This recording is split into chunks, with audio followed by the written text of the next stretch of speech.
Oh. We are live. Welcome to the workshop, episode 381. If you haven't seen this before, where have you been? There's been almost one episode per day for over a year. This is a joint collaborative group of comedians from all over the world, but mostly US and Canada. If you haven't seen this before, what we do is we get some random topics. Could be anything, and we have a couple days or a couple hours to come up with 3 to 5 minutes of material. Then we workshop it, and then we do some of our own material.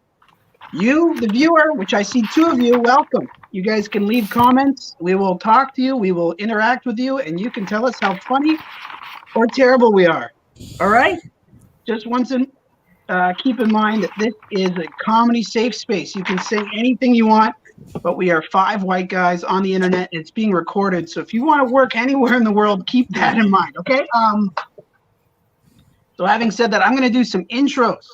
We've got a cool mix of people coming from Canada, our capital, Ottawa. We have Mr. Michael Lifshitz. Wave, Michael. There he is. And then we're going to go a little far south and to the west, and we're going to see Alex Carl out of Cincinnati, Ohio. There he is. Columbus sucks. There we go. FC. We'll beat you. Right. Toronto. Okay, and then coming out, actually, by way of Vancouver, currently in Taipei, we have Mr. Al Green, everybody. Well, Al-D. Al-D. Yeah. I only said Green because he's high. Okay, cool. And then, and then coming out of Queens, New York, we have Thelonious Burrito. Did I get that right? You did. All right, cool. So we got a good mix. Let's kick it off. Let's go to our nation's. Oh, right. And my name is Ryan. I'm from Hamilton, and I am disgusting. Let's go to Ottawa, and let's do Mr. Michael Lifshitz. Now, Mike, before we start, you have the option to do your set just in your face, or you can see all of us. Which one do you want? Like this, or do you want it like this? Let's go with all of us. I always feel weird just talking to myself. I at least hopefully we'll see some laughing faces. Well, then we better go with this, okay? Okay, thank you. I appreciate that. This is a supportive environment. It's a beautiful thing. No, I said we're a safe space. I did not say supportive. Okay, so we got 5 minutes on the clock. Michael, your topic is revolution. All right, okay. I like it. All right. Thank you. So, as Ryan said, my topic tonight is revolution, which I found a hard topic to write on. So I just kept spinning my wheels, literally because I use a wheelchair for long distances. So, taking rolls is how I clear writer's block. And my wheelchair is at 174 RPMs. And I feel like writing jokes would have been a better use of my time than calculating that. But I hope if you guys don't find this funny, at least you'll appreciate that I'm accurate, damn it. Yeah, I'm going to count it by training. So I like the numbers. But yeah, so I feel like revolution over history would have been more entertaining if Facebook existed. Think about it. Bay of Pigs invasion, JFK and Castro could have just poked each other. It would have been a lot more civil, people. Or like Paul Revere posts a status update saying, the British are coming, the British are coming. British soldiers put like, love, or haha reactions. Americans put sad, angry, or wow reactions. It would just be a lot easier to follow, right? Or we have Marie Antoinette posting, and this is where I scramble because my notes just scroll down on me. Okay, excellent. Marie Antoinette puts up a meme saying, let them eat cake. People reported to the Facebook police. Someone blasts her saying, I am gluten intolerant, bitch. Marie Antoinette supporters call the digestive system snowflake. And the hashtag all baked goods matter starts trending. Everyone shares pictures of the banana bread they baked, and someone comments, "I will only buy vegan cakes from my local bakery." Hashtag support local. Because if you don't post that you are supporting local at least once a day, how will people know you are a good human? And that is all I could come up with on revolutions.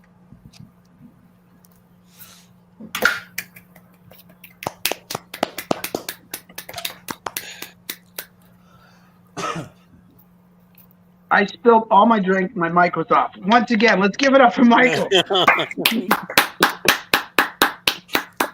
We had some comments coming. A couple people telling me how to set up the thing. Someone wanted to join, but we had one person saying, let's see here. Sarah Carey said, "I bet you make many full revolutions with those wheels of yours." Thank you. Well done. So yeah, let's go around the table and see if anyone has any comments. So we'll go to Cincinnati first. Alex, do you have any feedback from Michael Lipschitz? I can't remember. I think you said that you're in Canada, so like I love how everybody thinks of revolution. They automatically think U.S. of A. Okay. I loved how you poke fun at yourself. That was that was funny. And then just relating like those different revolutions to like what's going on right now, especially with social media. That was perfect. I thought that was great. You could develop it better. Get more comfortable with saying it. I'm sure there's some jokes that you just haven't seen yet in that topic, but it was fun. Yeah, I liked it. Thank you. All right, let's go to Thelonious out in Queens. I just have some feedback for Michael still. I don't know if that's what you are setting me up for, but I like the like your energy doing it. It covered up for a little bit of the the ones that bombed, but I think the social media pushback for History Revolution is great. I was thinking you could like support your local revolution at the well, or like I don't know what the Trader Joe's of the time was, but something where everybody gathers, and then like sad faces for the smallpox killing all the indigenous people. I don't know, something like where I like just keep going with that, the memes and the frowny faces. Excellent. We have a comment from a fellow host, Jester Lind. He says maybe a global audience is a wrong crowd to virtual signal with eating local. Statistically speaking, most of the world isn't local.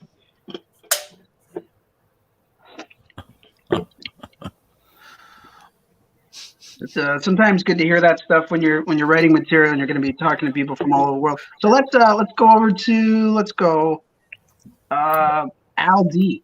Yeah, I like how you brought the like historical revolutions into the present day. I just thought it would be cool if you actually talked about like the present day revolutions that tried to happen on Facebook, like the Area 51 raid, where it's like it's probably the worst idea to have a revolution and then post about it on social media, like, hey, we're gonna do this day, and then you just show up and it's like you would look at how many people would show up, and many people would RCVP, but then only 5 would show up, and then like everyone would be like, yeah, I'll be there, and then no one shows up, and then also you show up and there's just everyone's ready for your revolution, like all the soldiers are there.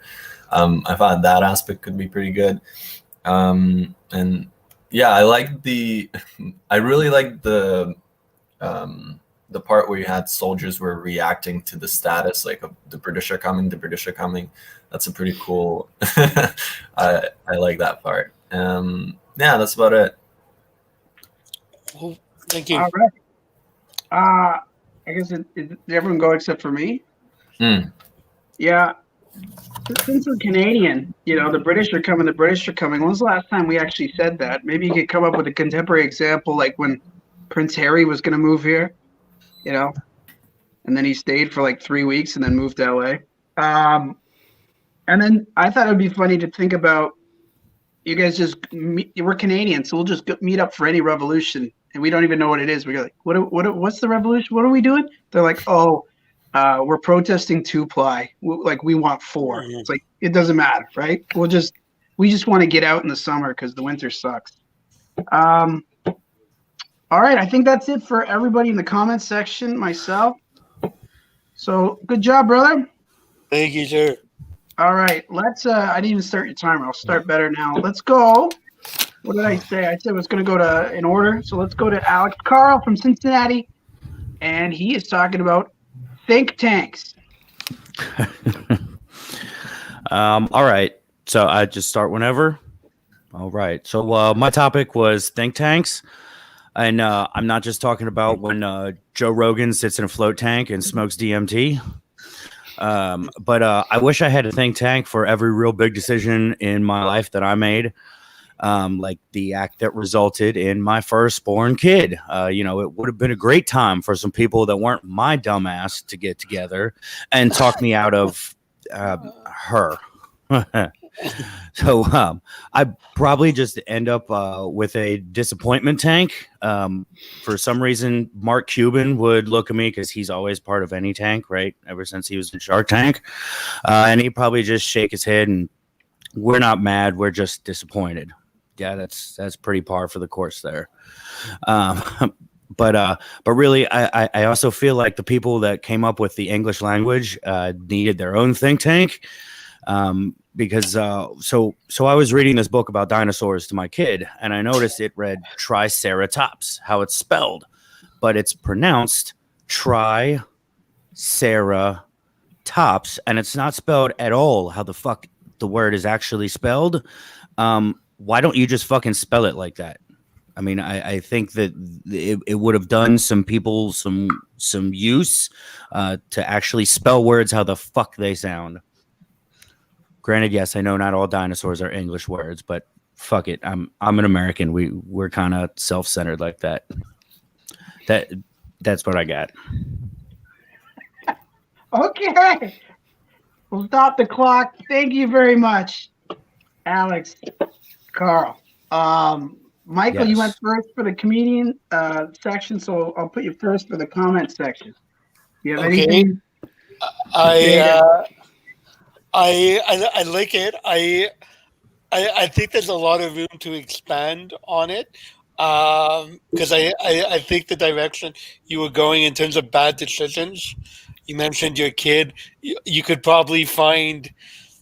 Not that I'm judging you, but I'm sure we've all made other decisions. I'm not saying I'm sure you have plenty of bad decisions. No, but like we all have bad decisions, so maybe expand. I think it could be fun to expand on some other decisions or even just other things. There's a lot of stuff there's tons of terrible stuff in the world that you can come up with other things that they would need a think tank, right? But I thought what you did was good, but I think it can just be expanded a little more. Cool. Thank you.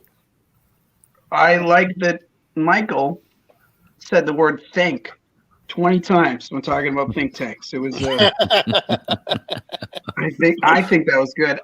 We have a comment from Jester Lynn. Jester Lynn says, think tanks. I'm very wary of any venture that has tank in the name. It's the same reason that I avoid idea fails. And for that, any tanks, really. Okay, so let's go to Thelonious. I love saying your name. Yeah. Thelonious. Great jazz musician. He was. I wish I liked jazz a little bit more. I just had like an idea for you, like, maybe if there was I'm just thinking like if there's a think tank for jerking off, but I don't want to end up like Louis C.K. He tried the full boardroom. I don't know. That was it. I like it. Hey, short and sweet to the point. I like that. Yeah. Nice. All right, Al D. I just wanted. Well, there's a couple of things. First, I wanted to say I appreciate this whole thing of like everyone just being a bunch of separated colonies shitting on the Brits. Like, fuck your language, fuck your. But I liked the act out on the shitty decision.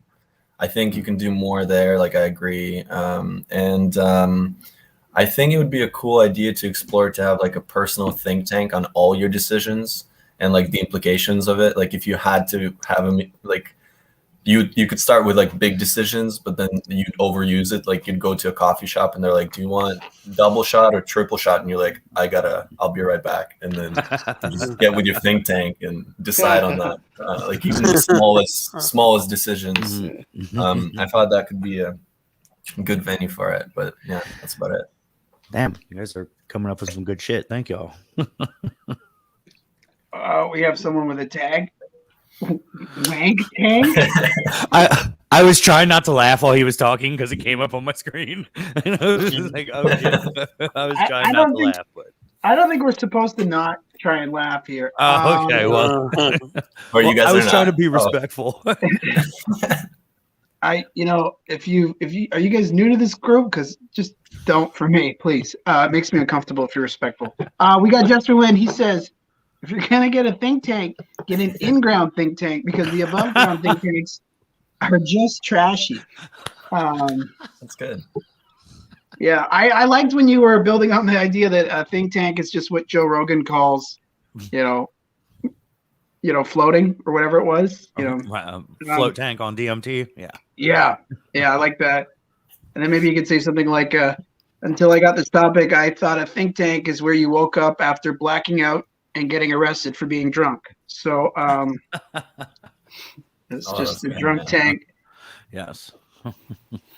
And then Sarah Kate White, who I think is fairly new, but she's been commenting a lot and she's great, says, now these jokes don't tank. Great job, guys. Aw. I think that's a compliment. There we go. Last think of the night. All right, great job. Thank you, Alex guys. Carl. Appreciate it. All right, we are going to go to Queens. A little bit nicer than the Bronx. A lot nicer. I wrote down the wrong topic. Thelonious, what was your topic? Salvation. Salvation. I wrote down revolution again because you're American. I just thought everything was it. Okay, Thelonious Burrito out of Queens is going to talk to us about salvation. He's going to come door to door. Okay, so let's do it. Yeah. So I have no experience with religion myself, so I had to kind of A to C on this one. Like salvation, it kind of made me think of like indoctrinated people, and indoctrinated people are always people who believe in salvation, and they're kind of like insane to me. And it's like normal people can believe in a higher power without passing out booklets at 4 a.m. and on the Q train. That's like a normal thing. And I have a lot of friends who went to Catholic school, and if you didn't go to Catholic school, you're not going to heaven because you missed too much time. Like a lot of my friends that went to Catholic school benefited from all those hours of individual attention the priest gave them. And is having a priest pray for you like having TSA pre-check where you get to the front first, or because of the inappropriate fixing and pictures? I noticed, hold up, in Catholic school, the Bible pages are always sticky.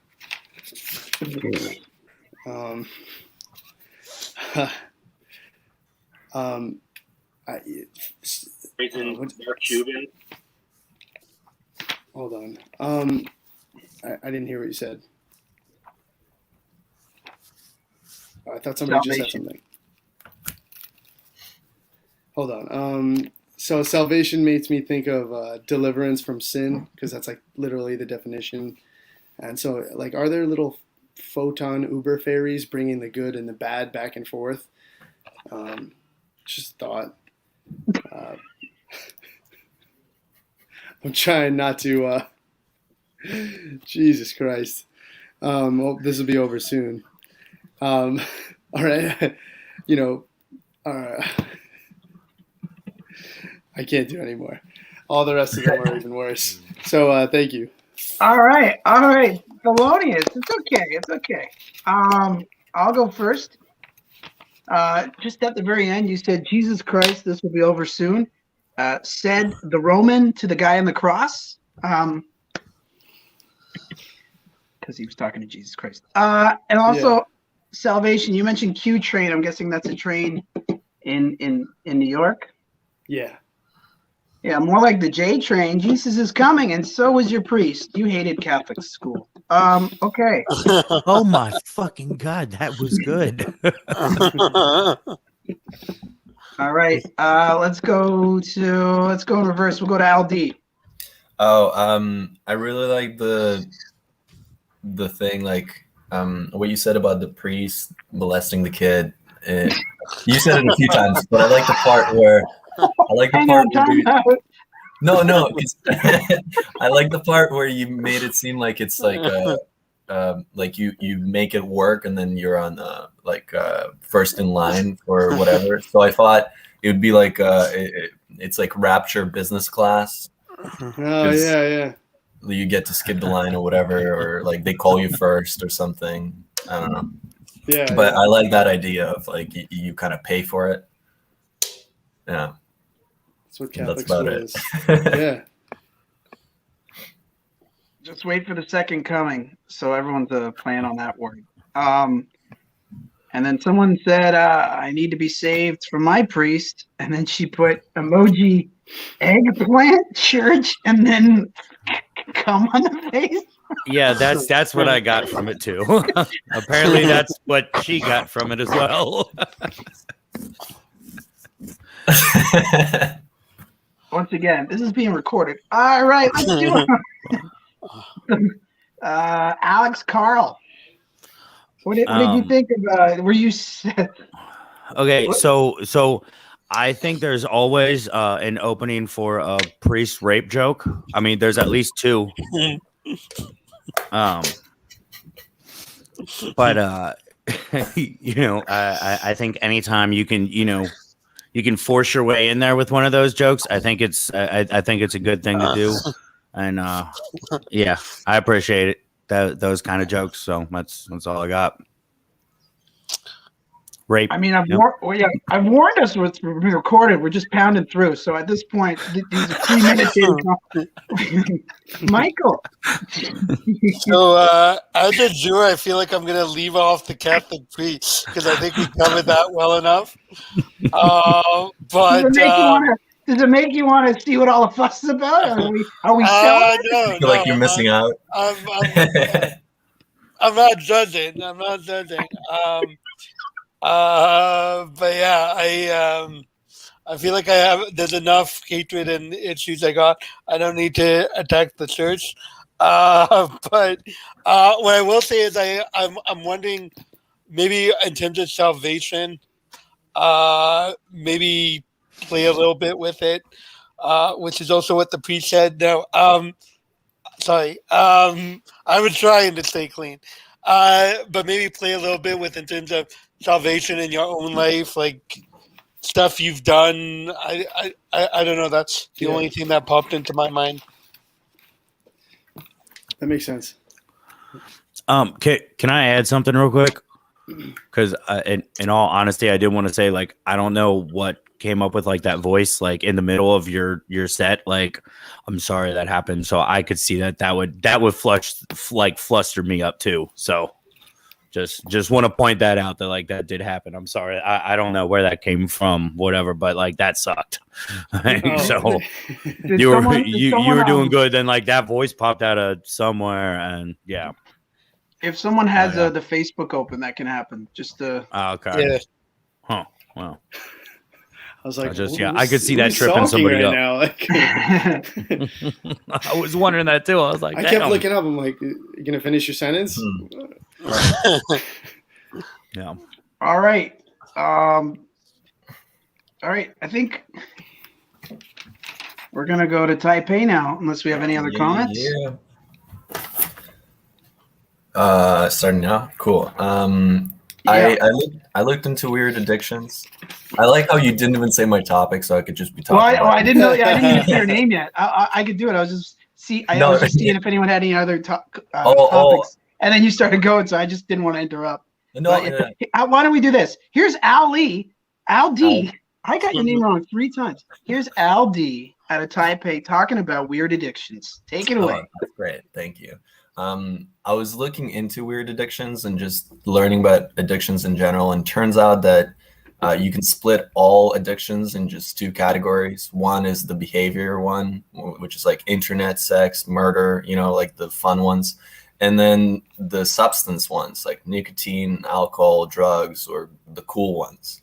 And but so you could put any addiction into one of these categories. Like, for example, eating couch cushions, that would be substance. But then me as a teenager fucking couch cushions, that's behavior, right? And the one thing about addictions is it doesn't matter which stage it's in. They have it doesn't matter which category it's in. They have the same stages. Like, it all starts off with the first one, which is I'm bored. And then it goes, this is quite scientific, by the way. And then it goes into the second one and what the hell? And then the third one, which is fuck. And then the fourth one and last stage is like, all right, what the fuck now? Right? And then you just kind of cycle through. I looked at like, the big thing about addictions is that you're not going to get help unless there's enough people doing it. Like, sex became like a recognized addiction pretty recently, phones, internet, But what about like obscure ones? Like, what if I just hypothetically like to inhale glue and there's not enough people out there that are on board? So I won't, like, no one's going to help me, right? So my best bet is to walk around the city and be like, hey, buddy, try this, and share my glue, right? And then once I get enough people on board, the governments or whatever will do something about it and provide the services that, will help me. So I think that's how cults came about. And also, I guess not a lot of people know, but that's also how protests came about. There's just one guy addicted to making signs. And so I just got a bunch of other people on it. I watched this show in preparation for this, called My Weird Addiction. And it's pretty bleak. Like, a lot of it is pretty bleak. It's pretty fucked up. Like, for example, one of the episodes, there's a person addicted to laxative, which is a very shitty addiction. And there's another one where the person was just eating detergent. I mean, that's why we got the Tide Pod challenge. It was just trying to get help, And I think there's another one, which was like the girl was addicted to her breasts, right? Which is actually the first real case of Freaky Fridays. No one really caught on to that. It's just a dude woke up in a girl's body and went, I'm addicted to my tits. I don't know. And but the show is mostly pretty bleak. There's one episode with a happy ending. It was the first person. There's usually like 2 people on the show, and the first person was this guy who was addicted to drinking gasoline, right? And then the second guy was one that was addicted to loving his car. And then the happy ending was they had a threesome, him, the other guy, and a tractor, because they're cousins. And yeah, I think I think I'm gonna stop on that. I think that's all I got. All right, cool. Thank you. We have a great comment from Sarah. She says, "I'm hoping those kids addicted to eating Tide Pods are clean now." God willing. God willing. And then we got a couple comments, so we'll get to that. Tide Pods, those are a weird addiction. You guys remember those? I don't know who still does them. They're not even gluten free, and they got rid of strawberry. That was the best flavor. So well, but that was during when they were doing all the brainwashing. Exactly. I don't know, Al, if you saw. I've seen another show about these people that are like it's like their weird addiction. They're up all night working for free, neglecting their family. It's called Open Micers. Have you seen that? Oh, Sad I people. haven't right? seen it. No, can't say I did. Jester Lynn says, that set was so good. I want to listen again and again and again. I can't stop, won't stop. appreciate it. And then he says, now that we know there's a little bit of extra juice at the bottom of some of those vaccine vials, sharing needles doesn't seem like such a bad idea. Now does it? Okay. Let's go Thelonious. So I was thinking that I'm making that addictions legit. Like I was addicted even before it was illegal. Like, I'm the spokesperson for glue sniffers. Putting Tide Pods in your body is like putting diesel in your car. I can't think of a punch for that, but I feel like that's a decent setup. Cool. Thanks. All right. Lift shits. Excellent. The first thing I wanted to say, I'm pretty impressed, Ryan, that you have a guy Thelonious and Lifshitz, and Al D is the name that strips you out. I'm trying to figure that out. I'll be honest. Anyway, sorry, I just wanted to say that. Folks, this is how you get banned from the workshop. No. So yeah, Al, I liked your set. The notes I had, I liked the way you went into talking a little bit about that show, Weird Addictions, and giving some examples. I feel like that could be like an extended bit of researching different weird addictions people had.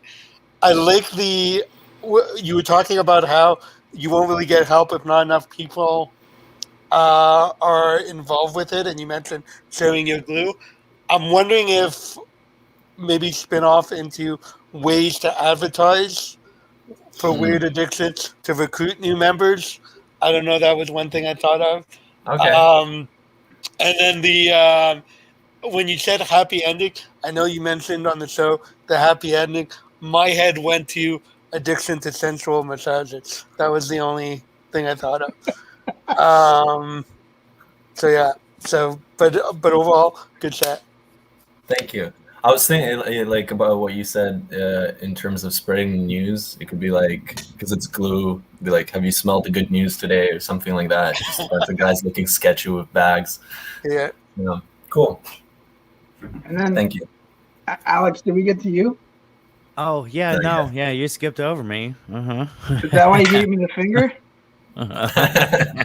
Because we don't always go in order for feedback. It's okay. Well. I know. My fingers just spontaneously spring up for like no reason. It's okay. So after the car joke, which he just referenced, so I'm a little bit baked. I was just listening for puns. I was just straight up listening for your puns, and you had quite a few in there. So I didn't write anything down, but it was very punny. I enjoy. I like listening. Like I was sitting there waiting. Like, when's he gonna drop another one? So keep with like the puns with all that stuff. So yeah, it was good. Thank you. I had one last one. The guy addicted to gasoline was a petrophile. Petrophile. Who's a petrophile? Punny.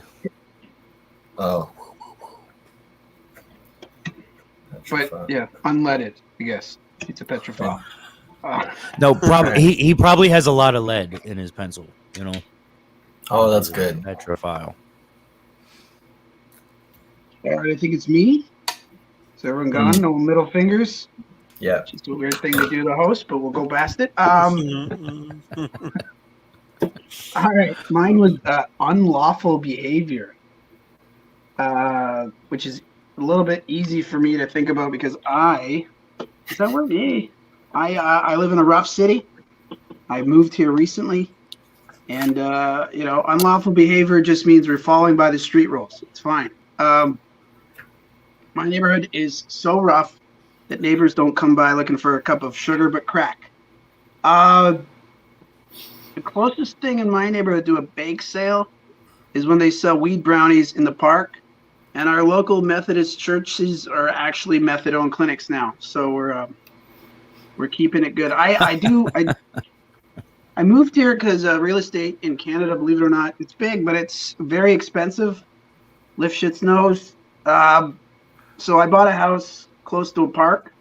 It's a beautiful park. It's right out there. But this year we had to cancel our Father's Day picnic, not because of COVID, but because of low turnout. So Mike, if you you know any Hamilton dads, bring them home, okay? It's good though because we don't have a lot of money. People in my neighborhood, we rely on public transit. Just yesterday, I saw a guy on my bike, and the other day, I saw a guy on my car. So it's pretty good, you know.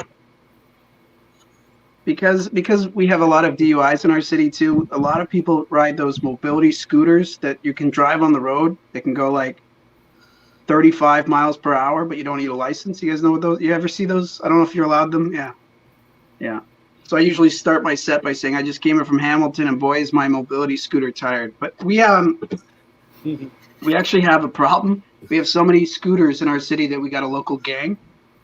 We call them Hamilton Harleys. That's where I'm from. And the guys all are big guys with beards. They're called Santa's Choice. You guys stay out of their way, right? I don't think living in a rough city was hard when I first got here. I think it was hard dating. You know, forget Plenty of Fish. I would have joined a website called Plenty of Teeth if they had them, right? I also I tried speed dating. You guys ever tried speed dating? Yeah, When you live in a rough city, it just means they're on speed. Okay, guys, it's easy. You know, the only match I got, she looked like Danny DeVito playing the Penguin in Batman Returns. Yeah, didn't work out. I was thinking, though, in some of these rough cities, I should just make a dating app that makes sense. I was going to call it Meth Match with the tagline, because you don't need teeth to find love. I think it would do really well. I remember moving here. My realtor was like, it's a little rough, but it's a good investment, and they do a lot of filming. And I get here, I'm like, what, cops? Like, what's going on? They did film an episode of a Netflix show last summer on my street. You guys might have seen it. You guys seen Black Mirror? Yeah, sure. It's a great show, you know, about dystopian futures, but terrible to be watching an episode after a nuclear bomb went off. You're like, that's my house. And then you remember the director clean your street up to make it more believable people live there. So I think, but I don't think all unlawful things should be against the law, because I know a lot of people in my neighborhood are just trying to make ends meet. You know, we have a lot of street workers, you know, ladies of the night, the original curbside pickup, like they work hard. Okay. My local girl, she's just over the corner. She works all year round in Canada, even during the ice storm. And the poor girl, she slipped and she fell and she broke all of her tooth. You know, poor one-tooth Tanya. We have to call her by her new nickname, the Gumball Machine. She still charges a quarter, guys. It worked out. Okay. And then I came up with top 5 things you might hear unlawful people say. Okay, here we go. Number 1, you want to party? Number 2, it's not mine, it's my cousin's. That's a classic, you know. Number 3, I'm a corporate lawyer. Number 4, license and registration. And number 5, I do solemnly swear that I will faithfully execute the office of the President of the United States and to my best ability preserve, protect, and defend the Constitution of the United States. Thank you very much. Nice.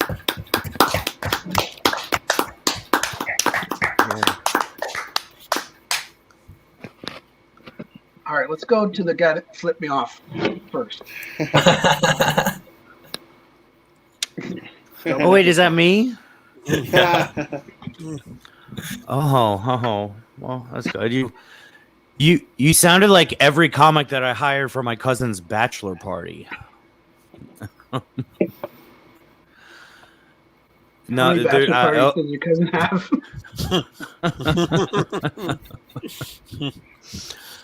So I don't know, man. I liked it. It seemed very like what comics say, if that makes sense. Like I'm not that great at the feedback, but I enjoyed it. I chuckled, and that's pretty good for me. If I chuckled, I had a great time. So there you go. At least that's what my wife tells me. So You're married? yes, unfortunately. Unfortunately, yeah. Have you guys ever played a weed room? Because I know Alex, you said it's high. It's hard. I think crushing in a weed room is what Alex did. Just I don't know if you guys have those down in the States, but we have like you smoke in a whole the whole bar is just people smoking, and then they have live comedy. That's insane. What? That sounds awesome. Yeah, for everybody but the comics. Yeah. What? Nah, that's bullshit, right? If you smoke enough, it becomes an escape room. Yeah.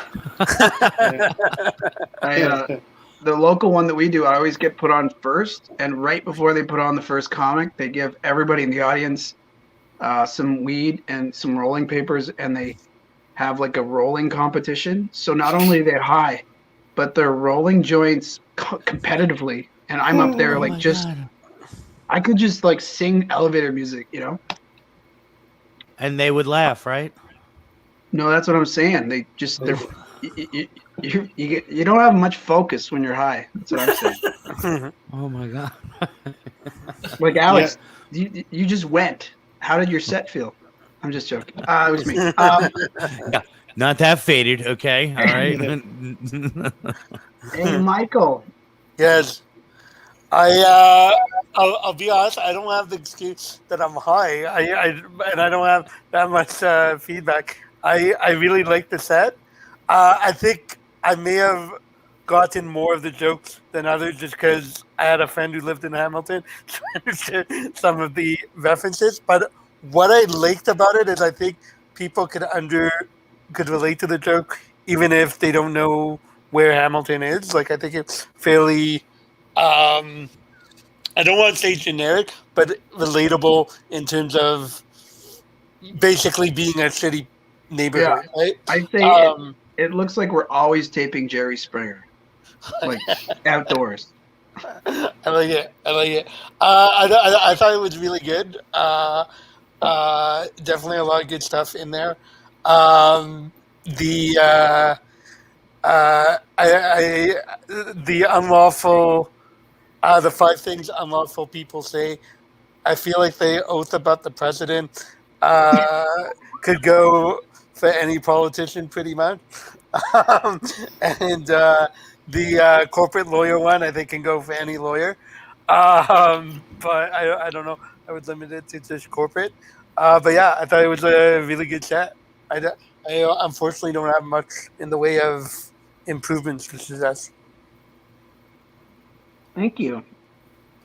Even though she gets some feedback. Chester Lynn says, when the short-term memory goes, all long-form bits go out the window. Yeah, I have like high jokes that I'll tell people. Let's go, Al. I was wondering if you're just skipping me because you didn't want to butcher it again. It does seem like a pretty good set, like in terms of development. Like, you got your punches. It seems on point. I thought at the very beginning when you said that the neighbors don't ask for sugar, they just ask for crack. I thought it's a bit on the nose, maybe. So you could say they ask for soda or something to cut their crack, or I don't know, like a little more removed to build some tension, maybe. I don't know.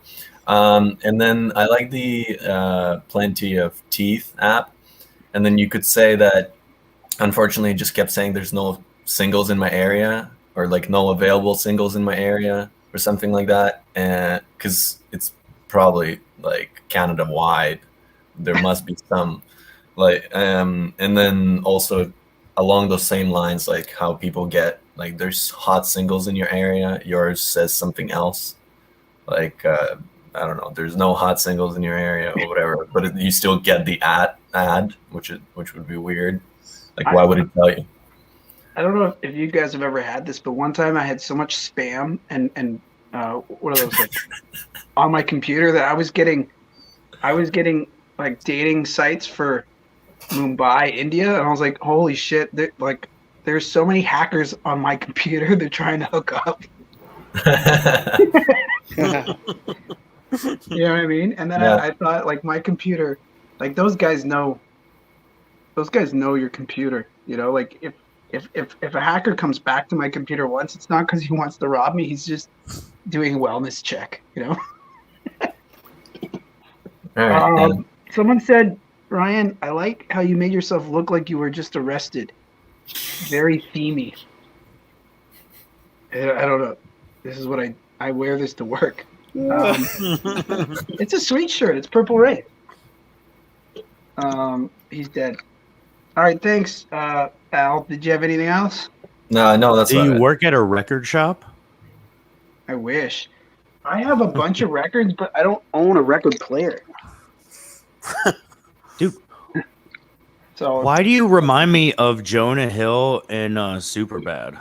Like, just how the way that you talk, which isn't a bad thing. Like, that's I comedy say- as fuck. yeah, I say I look like Bob Dylan and Jonah Hill fucked. Yes. Yes. And then- yes. And then their baby was just a bloated Charlie Day. So Yeah. Right. all right, Wow. God damn. what- Yeah, I could see it. let's go to Thelonious. So your set that you did in 2 hours was tighter than my best set, which is awesome. But I was thinking for the part where you're like you're saying the dating app for like people on meth, instead of like at a normal dating app. You have people saying like likes long walks at the beach. For my app, it would be likes short lines at the ER.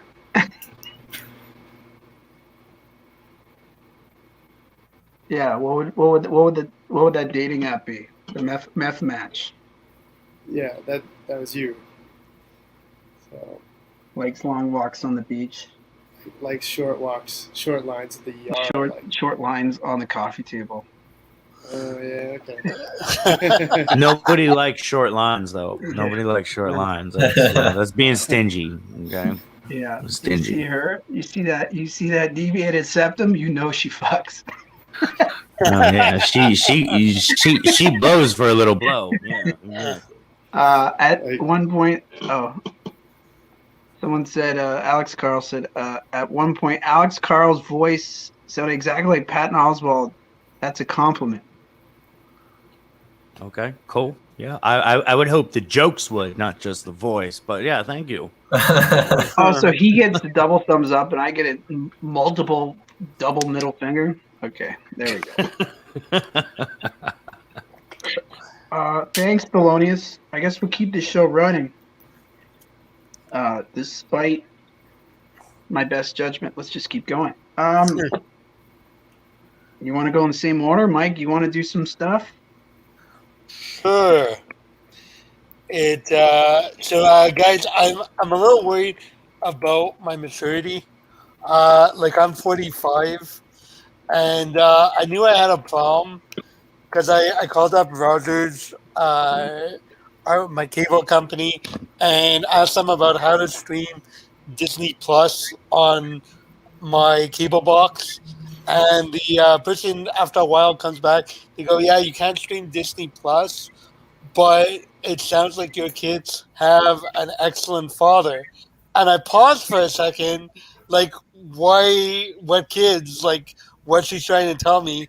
But then I realized it was because she assumed that if I have a Disney Plus subscription, I must be a child. Can't they just be an adult who likes cartoons, guys? Like, that seems a little judgmental, is what I'm saying. So yeah, I actually I'm in a long distance relationship with a girl from Brazil, and she's younger than me. She's 25, and I was telling my mom about it, and I go, yeah, but she's really mature. And before I could say anything else, my mom goes, yeah, and you're not. I'm like, thanks, mom. Thanks. I appreciate that vote of confidence. Much appreciated. And my girlfriend was saying, oh, but it's okay because next year I'm going to be 26. I'm like, okay, honey, I know you're competitive, but you realize I'm going to also be 46. Like, you're not going to catch up. You're not going to overtake me in terms of age. Maturity, maybe, but age, not so much. But yeah, and the worst is when I get asked questions because I try to think of the most ridiculous answer I can.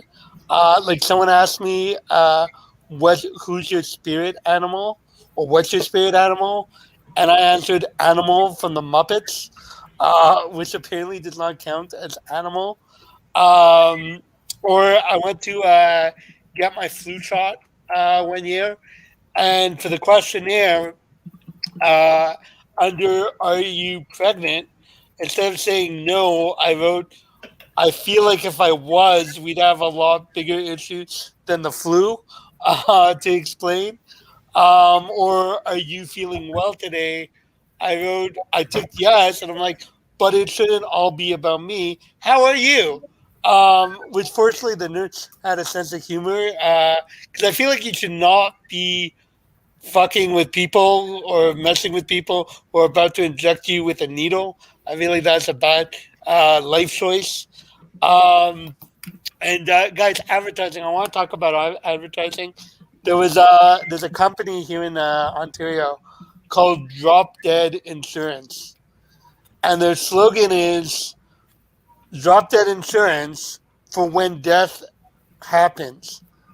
Guys, that's not a fucking slogan. That's how life insurance works. Like all life insurance is for when death happens. That's not like a differentiating feature. Oh, we pay out when death happens. Yeah, that's what fucking life insurance is, people. Or there was a company that were advertising undershirts for men that are form fitting, like kind of a garter belt for men, so it sucks in your gut. And I click on the ad, and then like the fuckers are advertising with these like sculpted guys who are like solid washboard abs, muscle guys. If you want to talk, like honestly, I should be in that ad. This is what needs a form fitting understood people. Um, and I was thinking, like, realistically, anything could, I believe anything can be sold as long as you present it well. Like, people say, oh, I would never buy a used memory mattress. I think they're missing a marketing opportunity. Target incels and say, live vicariously through someone else's memories. Or someone said used condoms. Well, don't call them used condoms. Call them pre-lubricated condoms for her pleasure. Or a used dildo. Don't call it a used dildo. It's an experienced lover for a do-it-yourself enthusiast. Guys, that's what I got. All right, thanks, Michael. I think we're just making some notes here.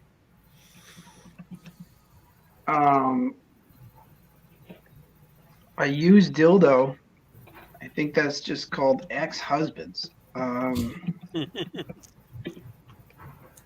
Let's go. Who's not writing? Who's not writing? Alex Carl's not writing. Let's go to Alex. No, I already was writing. I wrote before. So the form fitting clothing thing, instead of like shaking your belly, I mean, I would have gone with that's a perfect place for a dick joke. I mean, like, form fitting, to a dick, you go into like, you got a huge dick, like, oh yeah, I need fucking clothes form fitting to my fucking giant dick and ball sack. I mean, I think it writes itself. You ain't even got to do any fucking work for that. Like, it's fucking straight up.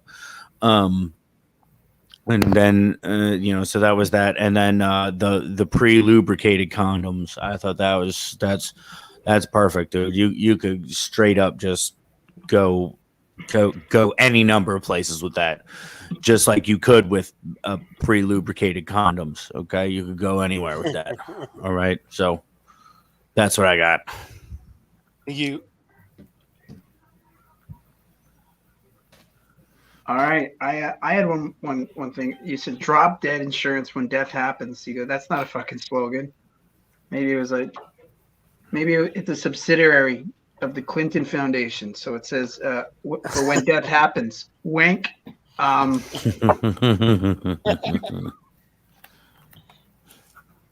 think I will have to just pick someone making notes. Let's go Thelonious.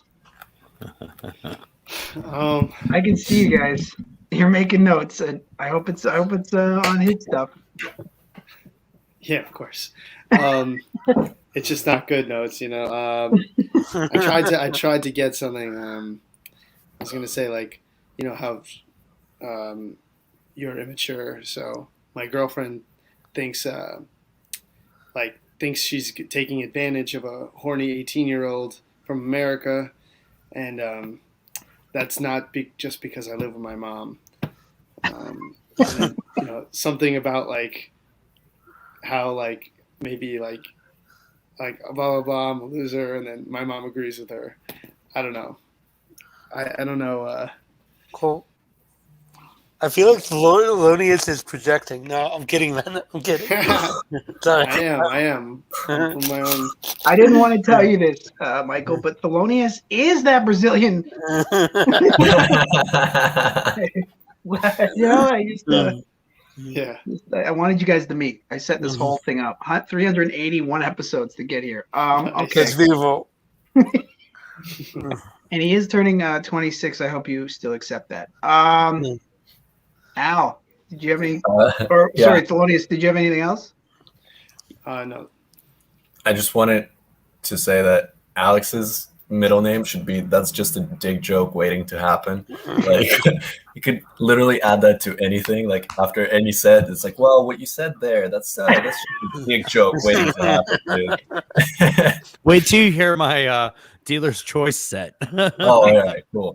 I like the when Michael brought up the insurance company, it was kind of like I feel there's more to explore in terms of like businesses setting their bar too low at exactly what they're supposed to do, and just kind of more into maybe other businesses that have similar practices. Like, we expect you to do that already. Like, yeah. And then clearly something along the lines of like getting catfished on a dating app could be a thing. But actually, you could set it up so that like your story about your girlfriend makes everyone think you're getting catfished, and then you're actually not. Like, you're just the luckiest guy there is. I don't know. Like you could kind of play it on the fence that like everyone's just like, oh my god, is he dumb? Like, he's clearly getting catfished, and then after like the whole bit, you're actually meeting or something along those lines where you're that's about it. That made me think in real time. Yeah, some other companies that could have terrible slogans like Uber, getting people places. You know, or McDonald's. Uber, when we're you're always hungry. coming right on time. Yeah. McDonald's for when you're hungry and out of options. I'll just set the bar really low. Or Trojan, because she's making you wear it. You know, like just It's not your choice. Yeah, it's her choice. Because we hate them, right, guys? I think that's it. Do we have any people in the feed? Hello? Internet? Internet. All right, if that's it, we can move on. Oh, no, this comment was from someone from the other set. All right, let me just see if this is technically on YouTube. I never check those comments. All right, I think that's good. So we've done Michael, we've done Alex. No, we haven't done Alex. We've done Michael, and we did. That's it. It's just Thank Michael. you. Okay. You and Michael, Ryan and Michael. Yeah. All right. Well, then we'll go to Alex. Did he flip me off again? I didn't see. Oh, I know. I can. Is that okay? Not. I mean, okay. Really? I mean, I'm still here, aren't I? Yeah, but I have the ability to. Oh yeah. Well, that would warrant the middle finger. So. All right. All right. Let's do this. I just muted you just to show you I can do it. Okay, let's do this. Chet. Oh wow, that's gratuitous. Okay. Yeah. All right. So I follow a gratuitous amount of porn stars on Instagram. My wife asked why, so I was honest. I didn't think she'd check. So porn is one of the industries where women make more than men. Really, why do men even get paid? I guess they got one hell of a union. All right, then. It's an industry where a job application won't be thrown out if the name is Jamal Jackson. So, but the glass ceiling still exists. There's just a glory hole cut into it. Oh shit! Oh, come on, go down. Oh, damn it! That's what I said. Okay, so,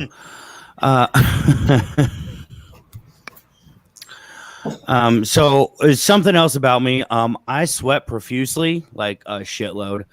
But I hate the phrase "sweat like a whore in church." I think it's outdated. Jesus also he hung out with hoes.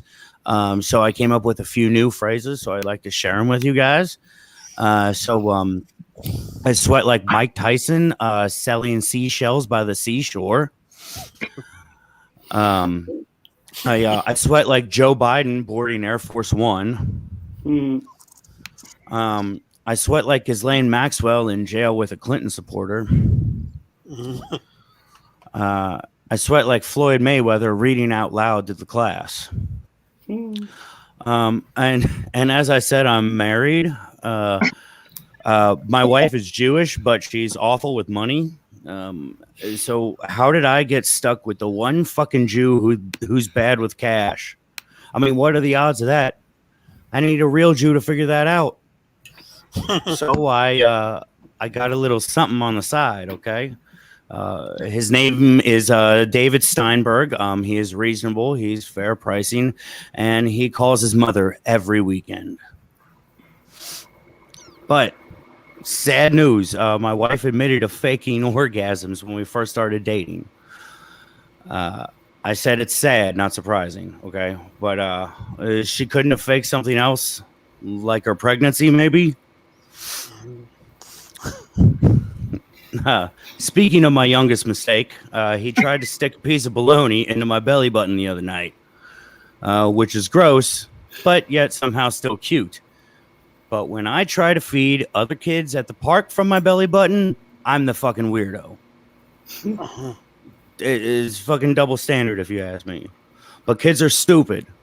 They would take the fucking belly baloney.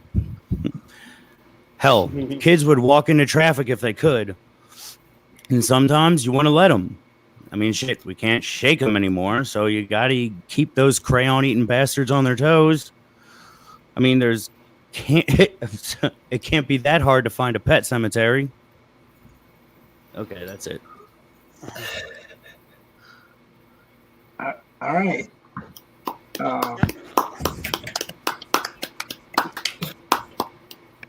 I do want you to know that I've talked to Michael offline. He is available for financial advice after the workshop. Perfect. Well, no, like I said, I already got somebody, so it's okay. Okay. All right. I'm still getting my thoughts around it. So let's go Michael, because he just took a big chug. That's what I thought of you said. I need to drink. No, Okay, I think that's good. as a side point, I am an accountant, but that's irrelevant. Yeah, I thought it was good. Um, um, I in terms of at the uh, park feeding kids bologna, I think you could probably expand that a little bit. I don't know why I thought of Right. something with the mustache, like a random guy with a mustache in the park. I don't know. I'm not saying anything about the mustache. I mean, honestly, I'm Oh no, please me tell me about hanging my out. mustache. I love it. Okay, It's my power. It has my I like power. it. I like it. No, I thought it was good. I think maybe expand that a bit. I think there's room to maybe explore other ways of letting your kid wander. Maybe expand on that a little bit. Um, and maybe a disclaimer, don't worry. Something like my wife looks after the kid most of the time, so you don't have to call child welfare.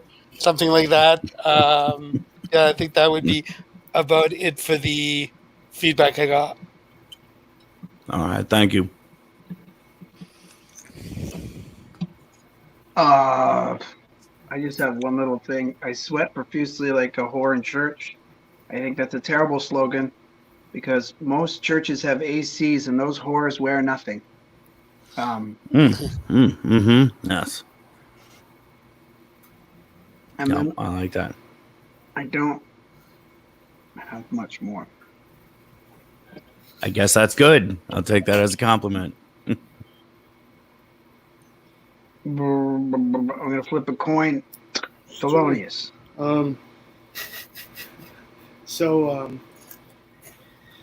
you know how if your mother is Jewish, then your child is Jewish. The Yes. mother, then the child Yep. is. It's just like So, that's yes. how Judaism. My runs second through youngest blood. is Jewish because my wife is Jewish and she is also the mother of my second child. So yes, I'm aware of this.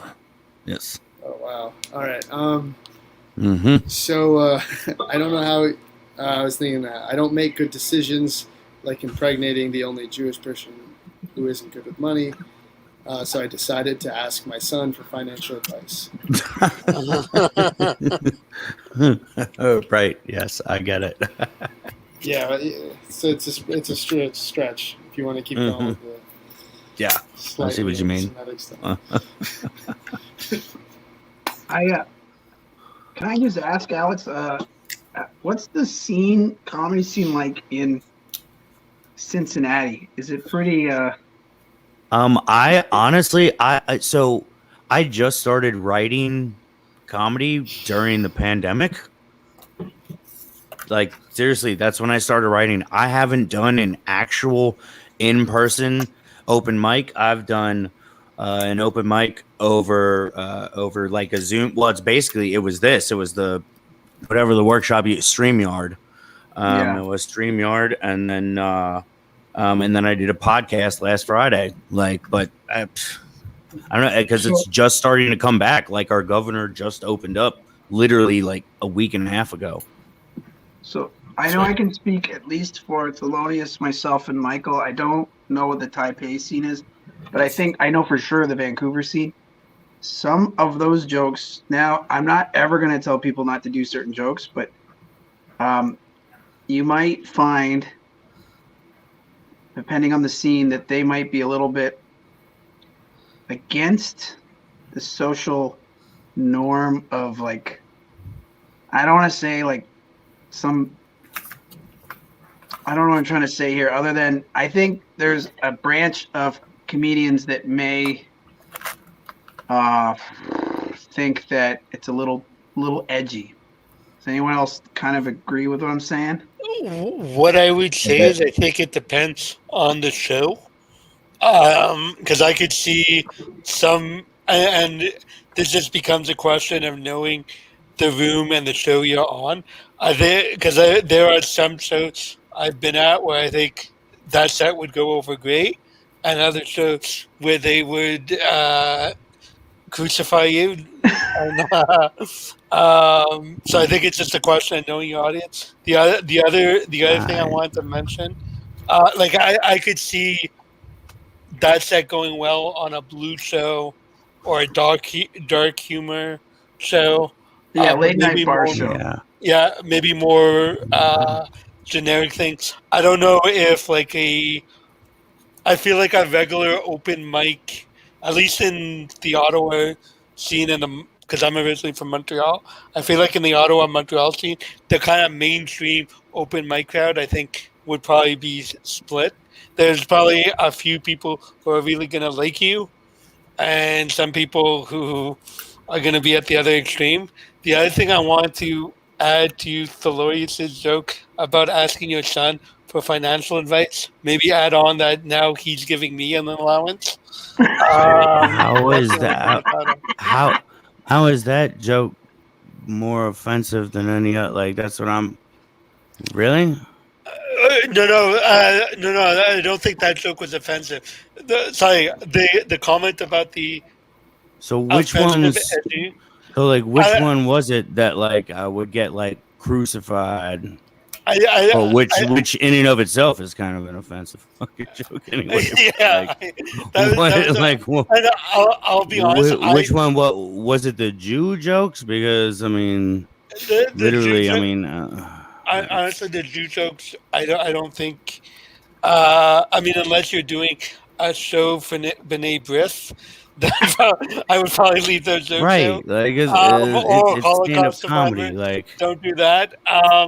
I mean, honestly, I don't necessarily have a problem with any of the jokes. Are they jokes I would make? Maybe not, but that's well, part of the whole workshop. nobody's right? gonna make We're all anybody different. else's jokes. They're only gonna make their own jokes. Exactly. But yeah, Exactly. So Right. I think I do get though what so I'm there's that comedy saying. safe space. Mm. Maybe some of the jokes about the kid and the feeding baloney, that's probably a little bit dark. That's probably a little bit more of a darker show. But again, Is that what was it? The baloney joke, really? Because that can be removed. Baloney. I didn't think baloney was that offensive, but apparently, is it baloney? Is the offensive thing baloney? Is like where people are like, Alex, stop fucking joking with baloney and belly buttons. That's the line. Like you can't have baloney and belly button jokes. Nobody's okay with that. Like, yeah, I mean that's fine. I can get behind that. The people are not but okay with baloney and belly buttons. I mean, well, we can do that. I think belly buttons are okay. Baloney. I think again, belly buttons are okay as well. Baloney at a again at a B'nai B'rith joke. That's not At a little kid, but we could make priest raping kids jokes, but we can't have baloney and belly button kids jokes. We can talk about. Okay, Ryan, do you want to kind of move this along? Yeah. So, Al, did you have any comments? I liked the first part, but the observation about the porn industry, where like a exotic name actually gets you places, and I thought you could expand on how like a lot of women actually get exotic sounding names, so that like there's a lot of like white girls in porn that just go by like a Latina sounding name or whatever, just to get more like opportunities, and also could go in the aspect of like, oh, that's okay, like I don't know, but I think there's nothing. It's not like the specific jokes after the fact. It's more of a like kind of like attitude in the jokes, maybe like kind of. It's pretty common that I don't know. I'm not married, but it's pretty common that husbands that go on stage go, my wife sucks, or like this. So I think maybe because of that they're a bit iffy, but overall, the comments kind of I had were on the first part, like the porn part. I thought that was kind of interesting and newish. Mm-hmm. Yeah. So we have a comment saying, "Love this workshop, guys."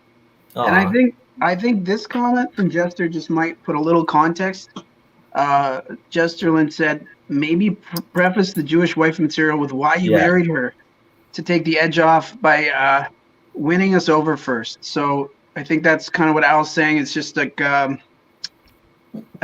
just establish for sure she's lovely and it's a So joke. I got to tell you about my wife's pussy. Is that what it is? Or maybe No, actually not.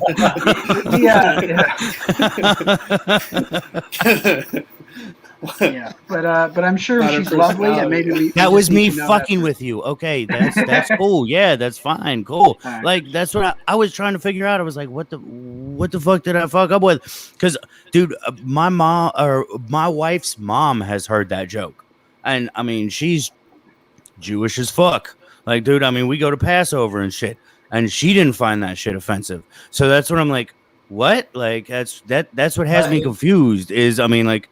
The entire fucking Jewish side of my family. My son is Jewish. Yeah. I'm like, what the fuck? Why are y'all getting mad about it? Well, Like, the thing It's is, not, we it's don't. not mad. It's just like I'm just saying from experience that some rooms just might, and I think well, is this one of those rooms? no, this is not. But I'm letting you know that you might want to like a lot of people are saying you might want to know the room, and you might want to have tweaks on jokes, same jokes but tweaks on it. So you might say something like, "My family's Jewish as fuck, and I'm whiter than Wonder Bread." You know what I mean? Like you could just like back and forth, and then just do the material. Mhm. Uh, Gotcha. Anyways, one last person said Ryan Long, king of Jewish jokes, and his opener is Jewish. So like his opener is a Jewish guy, and then he does Jewish jokes. It's perfect. So great comedian. I think he's Canadian too. All right. Where are we at? Are we at Thelonious? Have you gone? You haven't gone, right? We got to pick it up. We're all in the Eastern time zone, right? Yeah. When you say Except for I've Al. gone, like I already gave my. No, do you want to do your jokes? Oh, got you. Sure. Well, I'm glad. Thanks for warming us up, Alex. Happy to do so. Hell yeah. So I guess it can only go down. So my relationship with my girlfriend has been a lot of firsts for me. First expensive gift swap, first ever anniversary, first time going on vacation with a friend and getting laid. But my girlfriend was real pissed off when she found out, though.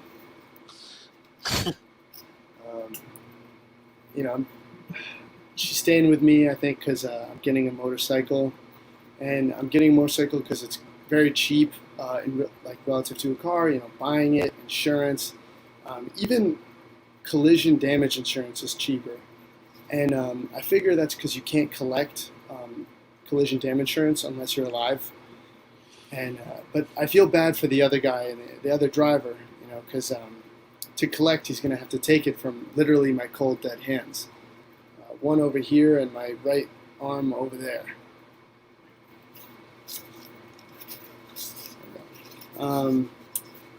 So I used to be an older brother till that fateful day at the lake. I'm kidding. I didn't kill my older brother. Alex, don't read into that. But before him, I was an only child. In fact, I was born 3 months after the wedding.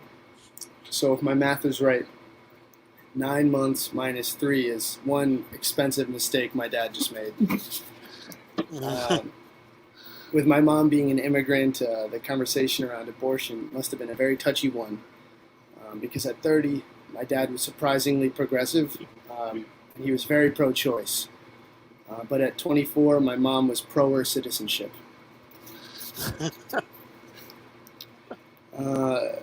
As an experienced only child, when I got to college, I just wanted the experience of brotherhood. So I joined a frat. But if mentorship and support are what you're looking for, brotherhood isn't for you. That's at least what my younger brother tells me. I had a brother fucking for that one. You know what they say? You can't choose your family. Well, you can when you're joining a frat. It's literally what you do. And if you choose an alcoholic drug addict with whiskey dick, you only have yourself to blame. At least that's what my fraternity brothers say about me when they warn the new guys. I like to think I joined my frat for the family, but I think I stayed for the roofies. I can't even remember. It's embarrassing, but like many future frat guys, sorry, Alex, I mean to put you to sleep. Like,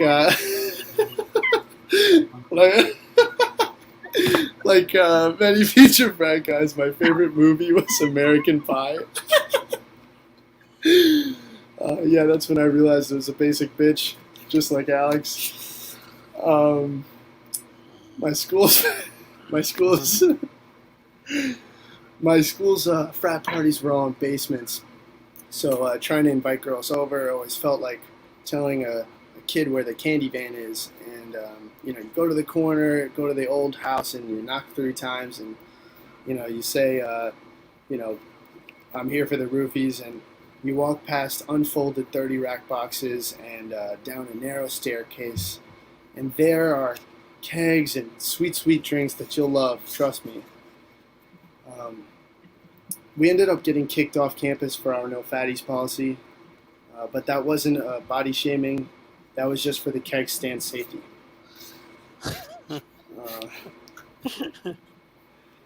was always that one brother you hate. You just can't stand him, and for us, his name was Carl. And I could never get him to the fucking lake. Thank you. All right.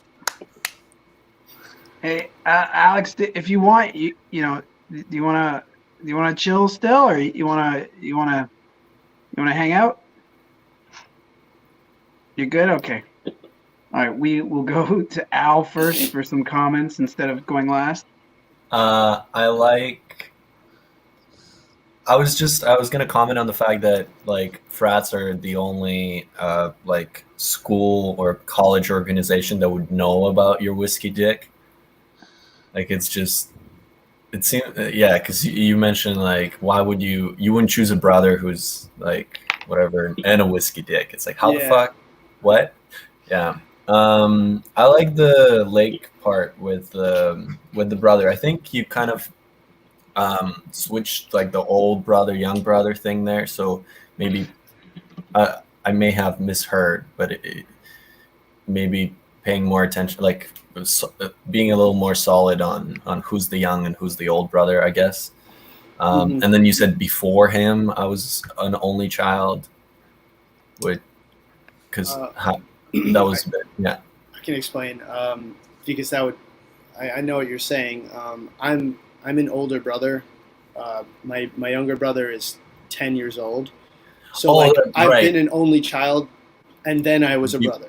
Right. Yeah. Okay, that makes sense. Because you said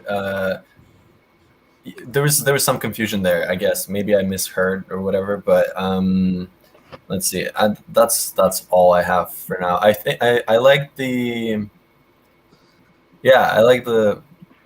the beginning of the frat stuff bit, and then at the end it seemed a little dark and missing punches. I don't know.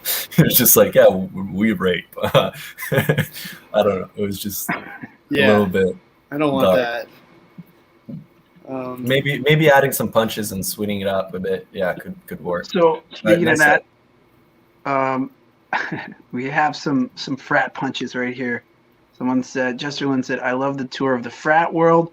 Whiskey dick may be an entry prerequisite, but dick with whiskey will get you admitted too. I like that. And then when you said I joined the frat for the groupies, maybe you could say, and I'm proud to be an Xavier Academy for Men graduate. It's an all-boys school, Theo. Okay. I was a member of the frat too. It's not all the glamour you think it is. Let's go. Let's go to Alex.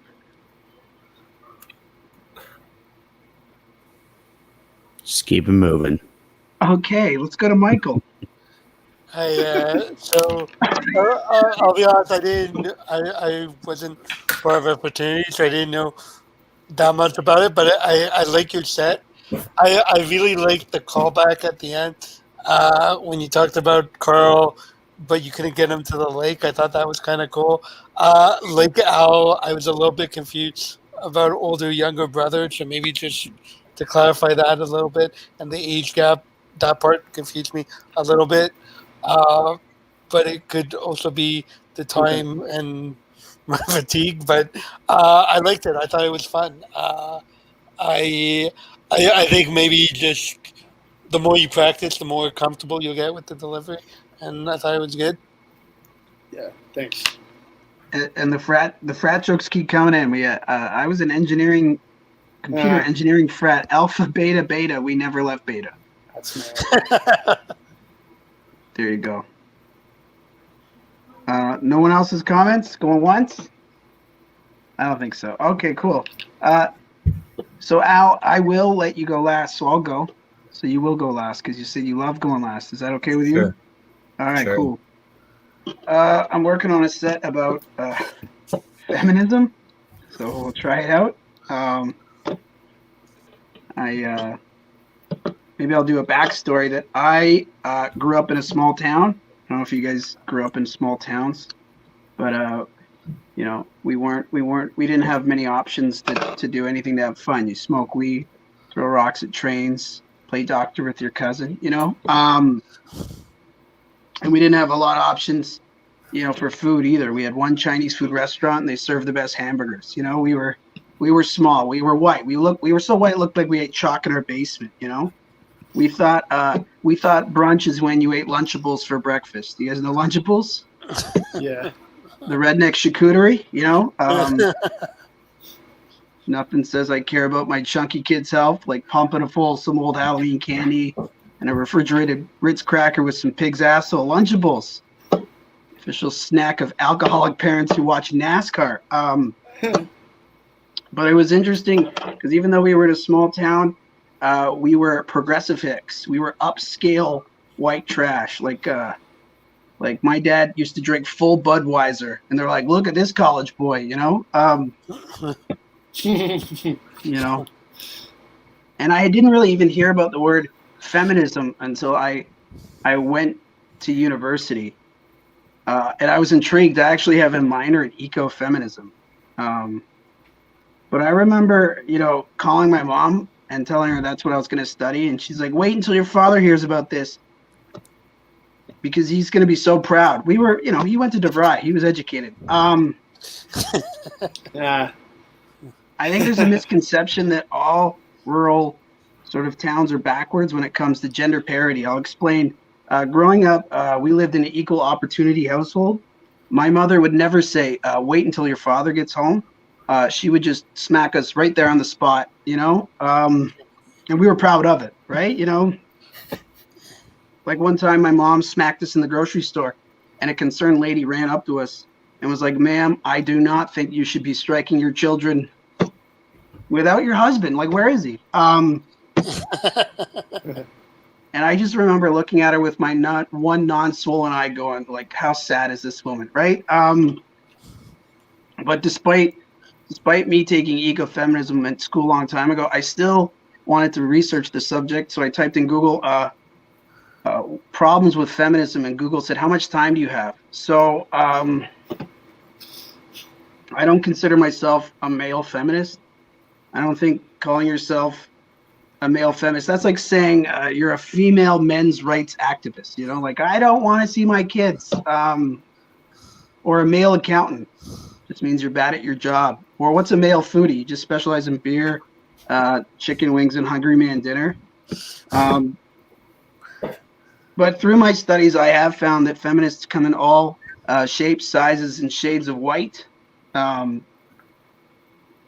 based on my research, I found that predominantly small conservative towns don't have as good gender balance as larger cities. So what I thought I would do is I would rewrite some American feminist classic novels with a Southern twist and just market it to those areas to help, raise awareness for feminism. So I'll just read them to you. I rewrote Jane Austen's classic Pride and Prejudice. Only now it's set in rural Alabama, and it's called White Pride and Prejudice. It's a great story. I also rewrote the classic Little Women. You guys know that one? It's now just called Big Mamas. It's beautiful. I didn't even rewrite this one. I just made an audiobook of the Vagina Monologues. Only it's read by Matthew McConaughey, and I just changed the name. It's called Pussy Lips. You guys can check that out. And then finally, I rewrote The Handmaid's Tale, which is a classic Margaret Atwood dystopian novel about a theocratic state. It's now just called The Republican's Wife. All right, thanks a lot, guys.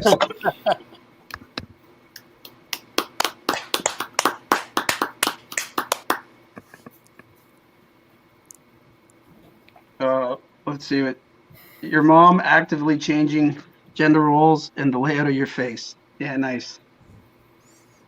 All right, let's go. Michael.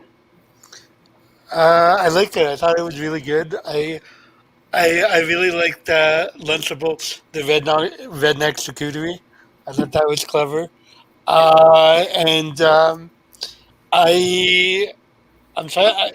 I'm trying to think of feedback. I think maybe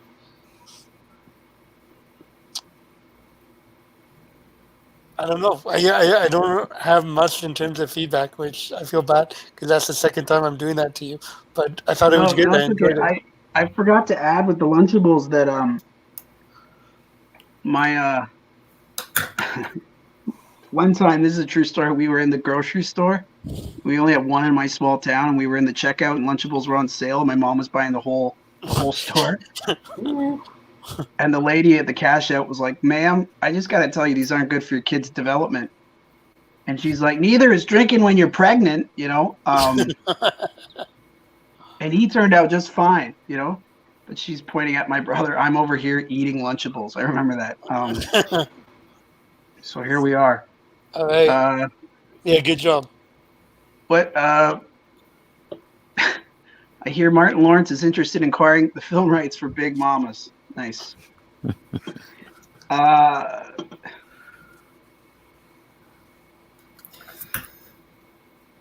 Just keep spinning. Oh, yeah. Let's go to Al.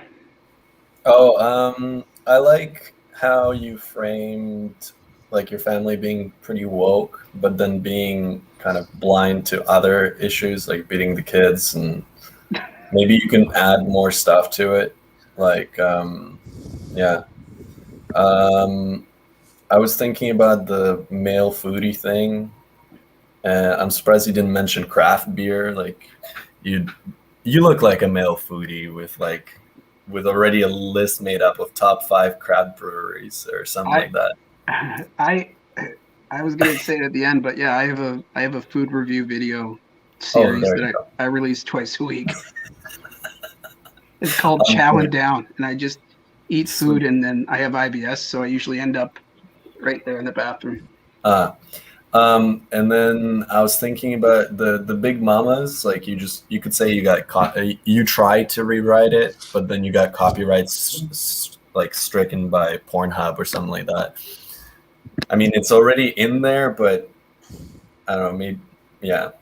I'm gonna write down I think the weakest part of this set is I don't call myself a male feminist. That's like ... That's where I'm struggling. Like a male foodie. But like it's got to be stronger. I have notes here, weakest. So, what would a female rights activist say? I wish I saw my kids less. The trash doesn't take itself out.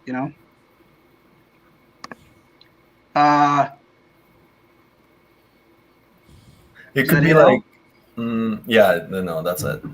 Craft. I look like a craft. Like I look like I have the top 10 craft beers in my back pocket. Something like that, yeah. All right, Polonius.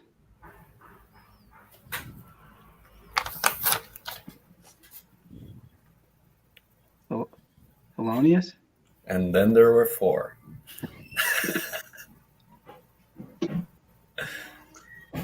Are you frozen or are you sleeping? Shut down. I think he was frozen because I just saw him.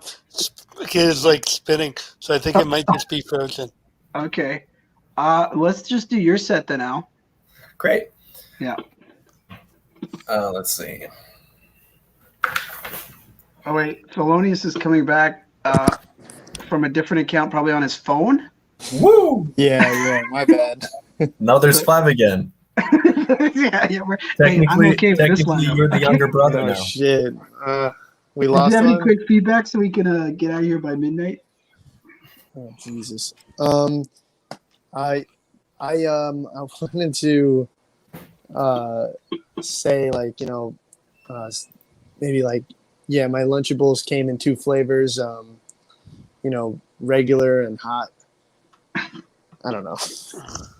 Like that, it was a holiday if I don't know if they got Mike nuked for 30 seconds. Or the in-laws were coming over for such a special occasion. Yeah, that's when we bust out the name brand ketchup. We got some Heinz company. Yeah. It's like, we've got a fancy dinner tonight. Bust out the Heinz. Yeah. All right. Thanks, man. Yeah. All right. Let's do Al, and then we'll call it a day. All right. I'm not gonna be long. I'm just gonna. I am single. I'm single, 29, and honestly, I don't think that would. I never thought that would happen. Not because like I want to have kids or a family and settle down. I just never use a condom, and it's also because there's something else. It's also that I always I fucked up that tag. Fuck it. But and then dating apps are super weird. Like you're supposed to have this exciting life, living in glamour and everything. And then my life's just not like that. Like the coolest thing I've done last Saturday night, I was in my bed, I was watching Netflix on my laptop, and then a mosquito just flew between my face and the laptop, and then I chased it for 4 hours. And then as I was chasing it, I saw there was a mosquito like in my room, a useless fucking mosquito, right? And so when I caught, a spider in my room. I'm just running through these. There's a spider in my room. Take your time. A useless spider, right? And then when I caught the mosquito, I was like, I have this great idea. I'm going to feed the mosquito to the spider so it knows the blood of its enemies, right? So I feed it, and then it's like, I realize, oh no, that's my blood, the blood of its enemies. So now I just have a spider biting on me all the time. It's tiny, it doesn't do any damage, but it makes me feel alive. One day I feel like I'm going to wake up all bandaged up, and then I'll be like, he learned by watching me. That's a sex joke. And we're in lockdown now in Taipei, and like I kind of envy people that are in the relationship, because like rent is cheaper, you have a reason to shower, and you don't spend as much money on condoms. And I know I said I never use a condom, but a relationship is actually the only time you should use condoms, because she knows where you live and she knows your real name.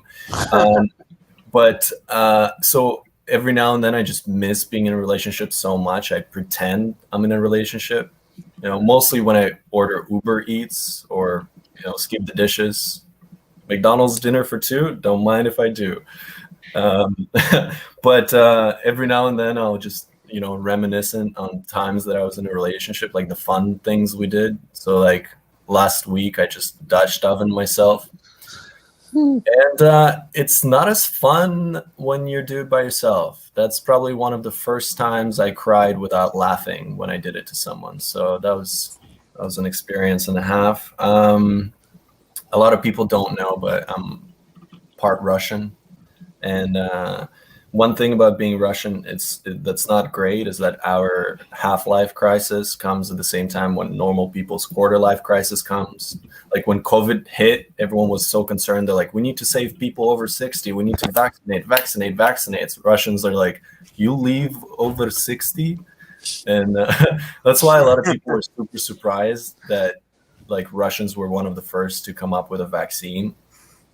At first, I thought it was just like a new type of LSD because they called it Sputnik 5. It's like Sputnik 5, better take you higher than Sputnik 4. You know,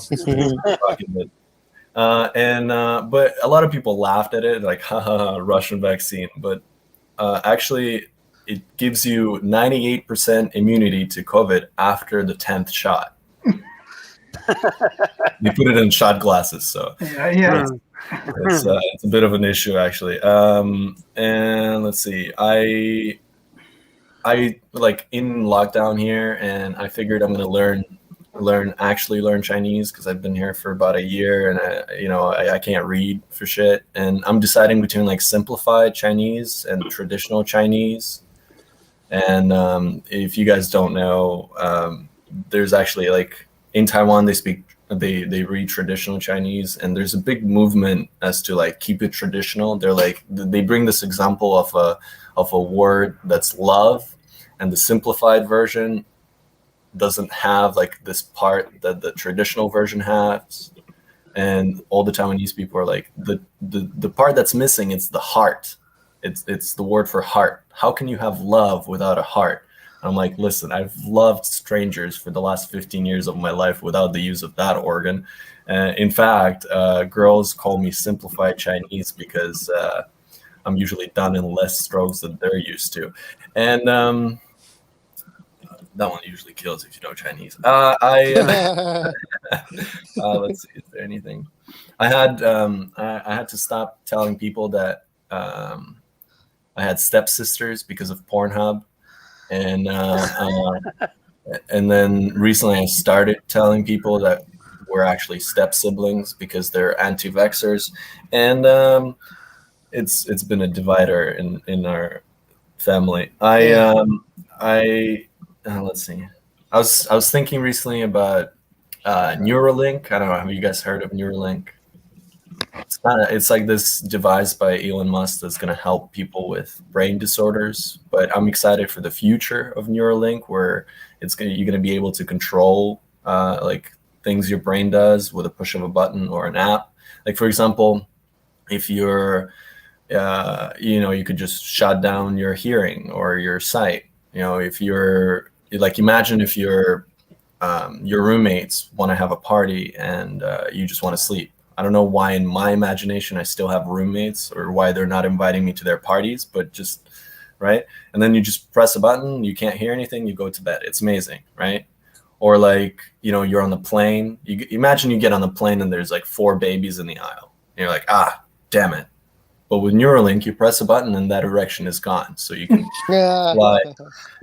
Just the me problem, I guess. But speaking of computers, I had this update on my laptop recently, like a Windows update, and it said, do not turn off your computer. Like 2 times, like big letters, do not turn off your computer.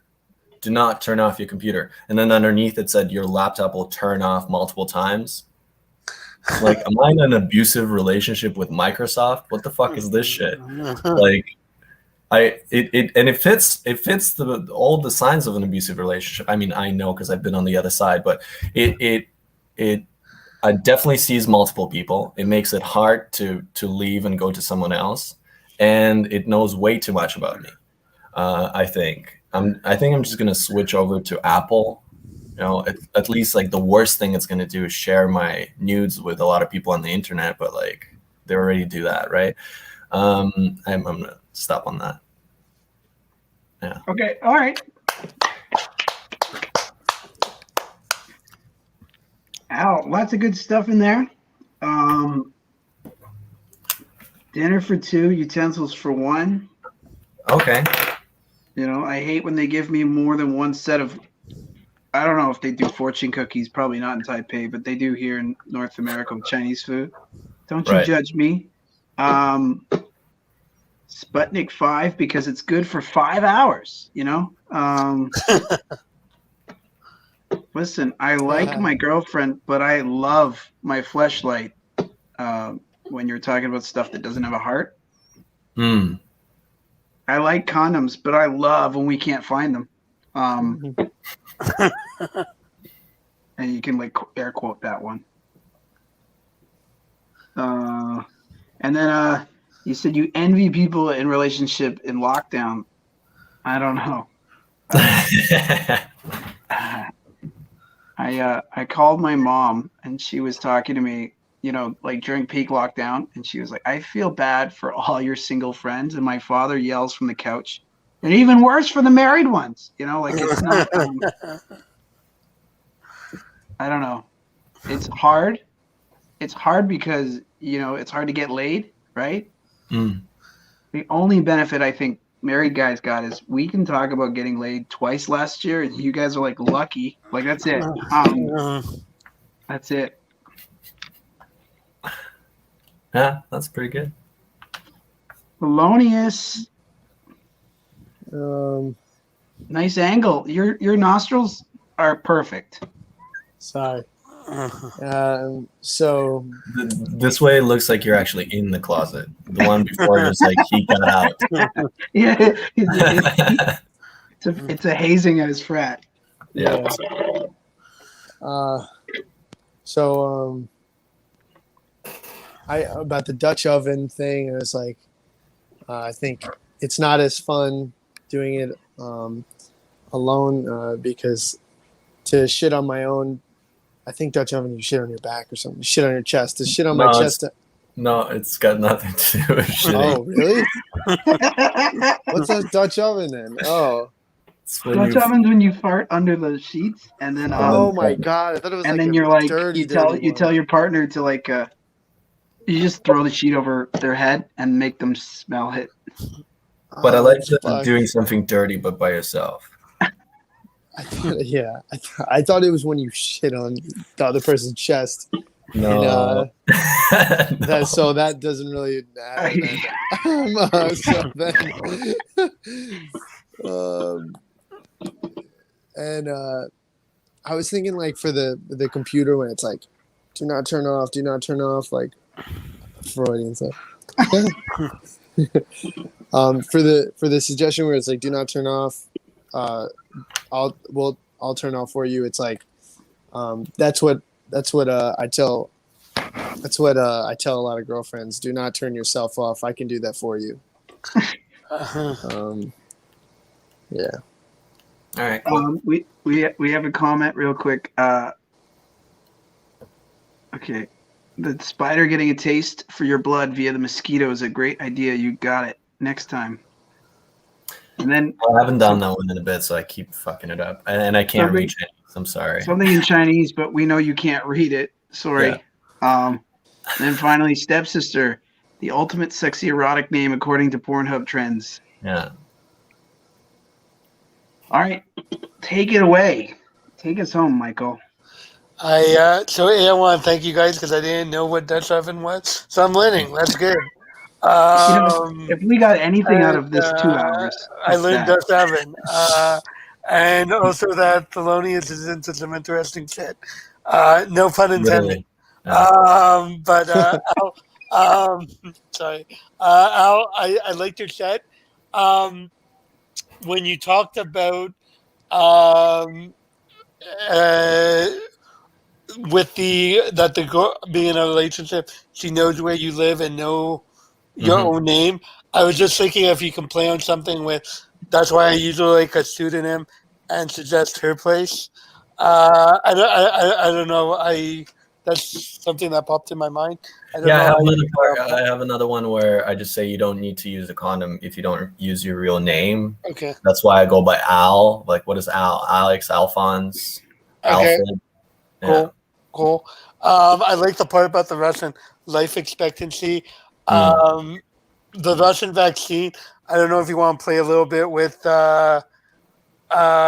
Russian spy controlling elections. I something like that.